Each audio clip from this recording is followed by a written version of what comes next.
இன்று மகாபாரத அம்மானை பேராசிரியர் கவிஞர் முரளி அரூபன் ஏடாக்கி பதிப்பித்த சாகித்ய அகாடமி அச்சாக்கி சிறப்பித்த மகாபாரத அம்மானை நூல் வெளியீட்டு விழா. இவ்விழாவிற்கு வருகை தந்திருக்கக்கூடிய நீதி அரசர், இந்திய மனித உரிமைகள் ஆணையத்தின் தலைவருமான மதிப்பிற்குரிய ராம சுப்பிரமணியன் அவர்கள், நீதி அரசர் திரு இரா தாரணி அவர்கள் தலைவர், மாநில சட்ட ஆட்சி மொழி ஆணையத்தின் தலைவர், மதிப்பிற்குரிய கல்லூரி முதல்வர், துணை முதல்வர் அவர்கள், தமிழ் துறையின் வருகை திரு பேராசிரியராக இருக்கக்கூடிய கம்பம் சாகுலமீது ஐயா அவர்கள், பிற துறை பேராசிரியர்கள், மேனாள் தமிழ்துறை தலைவர், மேனாள் கல்லூரியின் முதல்வர் அகமது மரைக்காயர் அவர்கள், மதிப்பிற்குரிய வணிகவியல் துறை தலைவரும் மேனாள் நம் கல்லூரியின் துணை முதல்வருமான அப்துல் கஃபூர் ஐயா அவர்கள், சமூகவியல் துறை பேராசிரியர்கள், தமிழ்துறை பேராசிரியர்கள், தமிழ்துறை மாணவர்கள், பிற துறை மாணவர்கள் அனைவருக்கும் என்னுடைய வணக்கத்தையும் சலாத்தையும் கூறிக்கொள்கிறேன். பேராசிரியர் முரளி அரூபன் அவர்கள் இன்று மகாபாரத அம்மானை என்ற ஒரு நூலை மிக சையது முகமது அண்ணாவியார் எழுதிய மகாபாரத அம்மானை என்ற நூலை பதிப்பித்திருக்கிறார். அவரை பற்றி பேச வேண்டுமென்றால் நிறைய பேசிக்கொண்டே இருக்கலாம். அந்த அளவுக்கு மிகவும் போற்றுதலுக்கும் சிறப்பிற்கும் உரியவர் பேராசிரியர் முரளி அரூபன் அவர்கள்.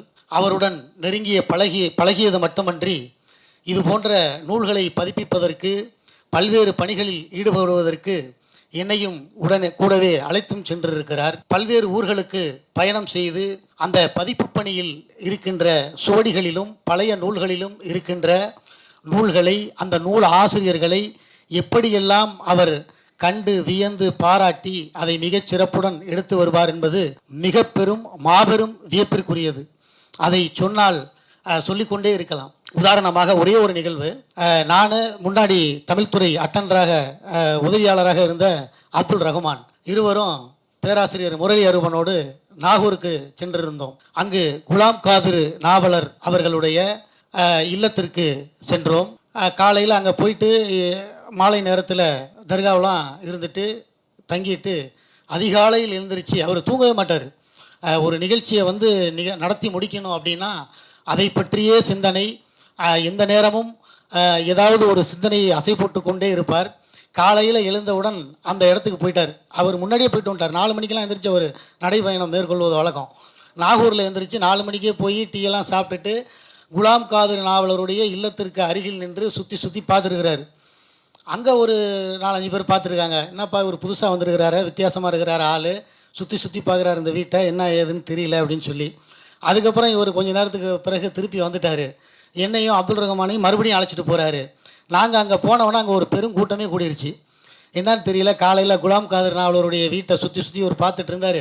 இப்போ 2 பேரை கூட்டிகிட்டு வந்துருக்கிறாரு, என்னன்னு தெரியல, என்ன ஏதுன்னு சொல்லி விசாரிக்க ஆரம்பித்தாங்க. விசாரித்தா குலாம் காதிர் நாவலருடைய அந்த இல்லம் ஒரு சங்கிலியால் பிணைக்கப்பட்டு ஒரு பூட்டு போடப்பட்டிருந்தது. அதை பார்த்துட்டு அங்கே இருக்கிறவங்களாம் நீங்கள் யார் என்ன அப்படின்னு சொல்லி கேட்டாங்க. இவர் தனக்கே உரிய பாணியில் மிக அழகாக அதை எடுத்து சொல்கிறதுல அவருக்கு நிகர் ஆள் இல்லை. அடியேன் தமிழ்துறை பேராசிரியர் முரளி அரூபன், இம்முடன் வந்திருப்பது பேராசிரியர் அப்துல் ரஹ்மான் என்ற அந்த வசனத்தோடு சொல்லவும் அவங்களாம் மெய் மறந்துட்டாங்க. அதுக்கப்புறம் என்ன விஷயம் அப்படிங்கிறத சொன்னவொடனே குலாம் காதிர் நாவலர் ஐயா அவருடைய வரலாறுலாம் சொல்லி முடித்தார். ஐயா, இந்த வீடு இப்போது அங்கே இருக்கிறவங்க சொன்னாங்க, இது ஒரு கேஸ் நடந்துகிட்டு இருக்குது, அதனால் இப்போ நீங்கள் அதை உள்ளே போய் பார்க்குறதெல்லாம் ரொம்ப கஷ்டமான விஷயம், அது வேலைக்கு ஆகாதுன்னு சொல்லிட்டாங்க. அவருக்கு மனசு ரொம்ப தாங்கலை. ஐயா எப்படியாவது பார்க்கணுன்னு சொல்லி அவருடைய முகமும் மாறிவிட்டது. நான் இதுக்காக 2 நாள் நாகூரில் தங்கியிருக்கிறேன், இப்படியாவது நான் இதை பார்க்கணும் அப்படின்னு சொல்லி மனசோட அவர் ரொம்ப விரும்புகிறத பார்த்து அங்கே ஒருத்தர் வேகமாக அழைச்சிட்டு போய், ஏப்பா யார் அவர், எவ்வளோ பெரிய விஷயம் சொல்கிறாரு, சென்னை புதுக்கல்லூரியில் தமிழ் பேராசிரியருங்கிறாரு, பல்வேறு நூல்களை அவர் அந்த செய்திகள்லாம் நம்ம சொன்னவொடனே உடனே அந்த பூட்டை உடையா வர்ற விஷயத்தை அப்புறம் பார்த்துக்கிடுவோம், அது எதாக இருந்தாலும் நம்ம அப்புறம் பிறகு பேசிக்கொள்வோம், முதலில் அவருக்கு அந்த பூட்டை உடைத்து அந்த வீட்டுக்குள் சென்று அவர் பார்ப்பதற்கு அனுமதி வழங்க வேண்டும் என்று கூறினார்கள். இது போன்ற நிகழ்வு எண்ணற்ற நிகழ்வுகள் நடந்திருக்கின்றன. அவர் கூட சென்று பயணித்த போது பல்வேறு அனுபவங்களை நான் பெற்றிருக்கிறேன். காயல்பட்டணத்தில் அது ஒரு பெரிய வரலாறு, அதை சொன்னால் அது மிக நெடிய நேரமாகும். ஆக குலாம் காதிர் நாவலருடைய அந்த வீட்டை சென்று பார்த்தவுடன் ஒவ்வொரு கல்லையும் ஒவ்வொரு செங்கலையும் பார்த்து ரசிப்பவர். அது உண்மையிலேயே அவரிடம் மிகவும் அதிக அதான் நம்ம பார்த்து ஈடுபாடு கொள்ளக்கூடிய ஒரு நினைவு. ஒவ்வொரு நிகழ்வையும் வந்து பார்ப்பார். அந்த வீடை வந்து சுற்றி சுற்றி பார்த்தாரு.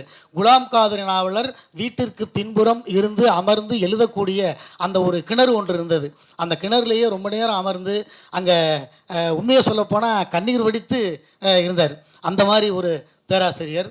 அது மட்டுமல்ல, மேயர் செட்டிபாபு தெருவில் தனது இல்லத்திற்கு செல்லும் போதெல்லாம் நான் வந்து அந்த இருசக்கர வாகனத்தில் போவேன்.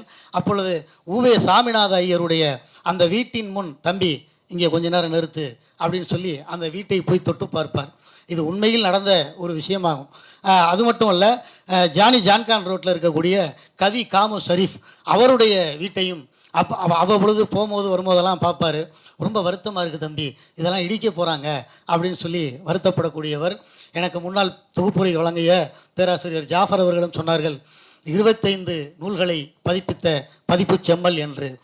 ஒரு மாணவர் மேடையில் பேசும்போது சொன்னார், ஐயா, தமிழ்துறையின் வாழும் ஊவேசாவாக நீங்கள் இருக்கிறீர்கள் என்ற ஒரு பெருமையை பெற்றவர் பேராசிரியர் முரளி அரூபன் அவருடைய பணி தொடர்ந்து சிறக்க வேண்டும். இனி வரும் காலங்களில் நிறைய நூல்களை வெளியிட வேண்டும் என்று கூறி தமிழ்துறைக்கு பெருமை சேர்க்கும் முரளி அரூபன் அவர்களையும் இந்நிகழ்விற்கு வருகை தந்திருக்கக்கூடிய அனைவரையும் வரவேற்று எனது தலைமை உரையை நிறைவு செய்கிறேன். நன்றி. அஸ்ஸலாமு அலைக்கும். இந்த வீடியோ உங்களுக்கு பிடிச்சிருந்தா லைக் பண்ணுங்க, ஷேர் பண்ணுங்க, கமெண்ட் பண்ணுங்க.